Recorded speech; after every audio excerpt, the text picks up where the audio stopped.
ಒಂದು ಊರಿನಲ್ಲಿ ಒಬ್ಬ ರೈತನಿದ್ದ. ಆ ರೈತ ದಿನಾಲೂ ತನ್ನ ಹೊಲದಲ್ಲಿ ಕೆಲಸ ಮಾಡುತ್ತಿದ್ದ. ಒಮ್ಮೆ ಒಂದು ಹದ್ದು ಬಲೆಯೊಳಗೆ ಸಿಕ್ಕಿಕೊಂಡಿತ್ತು. ಅದನ್ನು ರೈತ ನೋಡಿದ. ಹದ್ದಿನ ಸ್ಥಿತಿ ನೋಡಿ ರೈತನಿಗೆ ಕರುಣೆ ಬಂತು. ಹದ್ದನ್ನು ಬಲೆಯಿಂದ ಬಿಡಿಸಿದ. ಅದು ಸಂತಸದಿಂದ ಹಾರಿಹೋಯಿತು. ಊರ ಹೊರಗೆ ರೈತನ ಮನೆ ಇದ್ದಿತು. ಒಮ್ಮೆ ಆತ ಮನೆಯಲ್ಲಿ ಕುಳಿತಿದ್ದ. ಅವನ ಮನೆಯ ಗೋಡೆ ಕುಸಿಯುವ ಸ್ಥಿತಿಯಲ್ಲಿತ್ತು. ಆಕಾಶದಲ್ಲಿ ಹಾರಾಡುತ್ತಿದ್ದ ಹದ್ದು ಅದನ್ನು ಗಮನಿಸಿತು.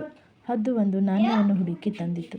ರೈತನಿಗೆ ಕಾಣುವಂತೆ ಸ್ವಲ್ಪ ದೂರದಲ್ಲಿ ಬೀಳಿಸಿತು. ಅದೇನೆಂದು ನೋಡಲು ರೈತ ಎದ್ದು ಹೊರಗೆ ಬಂದನು. ಆಗ ಗೋಡೆ ಕುಸಿಯಿತು. ಅವನಿಗೆ ಹದ್ದು ಬೇಕೆಂದೇ ನಾಣ್ಯ ತಂದು ಹಾಕಿದ್ದು ಎಂದು ತಿಳಿಯಿತು. ತನ್ನ ಜೀವ ಉಳಿಸಿದ ಹದ್ದಿನ ಕಡೆಗೆ ಪ್ರೀತಿಯಿಂದ ನೋಡಿದನು. ಅದಕ್ಕೆ ಕೈ ಮುಗಿದನು. ಹದ್ದು ಹರ್ಷದಿಂದ ಮುಗಿಲು ಕಡೆಗೆ ಹಾರಿಹೋಯಿತು. ರೈತ ಎಲ್ಲಿ ವಾಸ ಮಾಡುತ್ತಿದ್ದ?